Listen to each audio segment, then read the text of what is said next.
Tokrat bi vam rada predstavila eno super gnojilo, ki je hkrati brez odpadkov, torej zero waste. Kako to nastane, si pa poglejmo.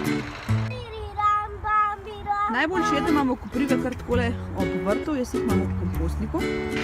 Kopriv me je že od nekdaj strah, tako da to je en strah, s katerim se spopadam vsako leto, ampak vse zato, da imam gnojilo brez odpadkov in odlično za paradižnike, kumare, paprike, peperone, bučke, res super je. Jaz zelo priporočam, pa še zastonj. Samo če si morate vzeti.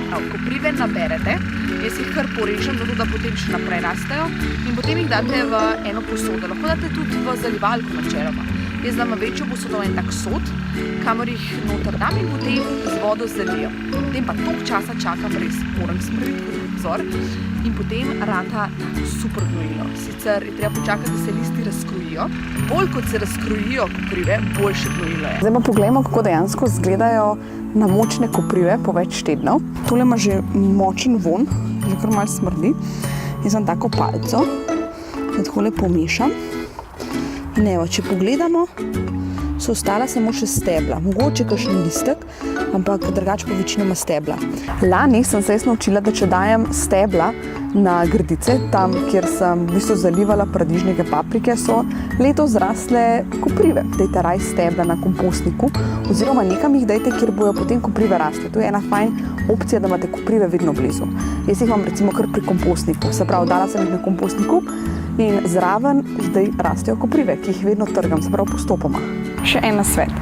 Zalivajte s tem gnojilom, ki je narejen s kopriv, v razmerju 1:10. Se pravi, date 1/10 te vode oziroma gnojila s koprivami, ostalih 90 date pa vode, ker drugače je lahko premočno gnojilo in vam v bistvu lahko osmodi korenine paradižnika, paprike, kumar, bučke in podobno. Nekateri koprivam dodajajo še gabes, torej namočijo koprive in gabes v vodo in počakajo, da se razkrojijo te listi. Zdaj jaz gabe za letos nimam, priznam, ga bom imela pa naslednje leto in vam več o tem povem kasneje. Je pa to zelo fajn, ker ima gabes tudi druga hranila, ki jih recimo paradižniki, kumare, bučke potrebujejo, tako da če imate, dajte namočiti še gabes noter. Zato, ker so zelo zdrave. A res? Kaj pa delava s koprivami? Maka pa jih. Zakaj pa? Ne vem. Da bolj gnojiva s tem, ne? To je tak gnoj rata. Ja. Super gnoj, a ne? In potem s tem zalivava paradižnike. Imaš ti rad paradižnike? Ja. Še več takih videov, ki so seveda uporabni, se lahko naročite in sicer s klikom na subscribe.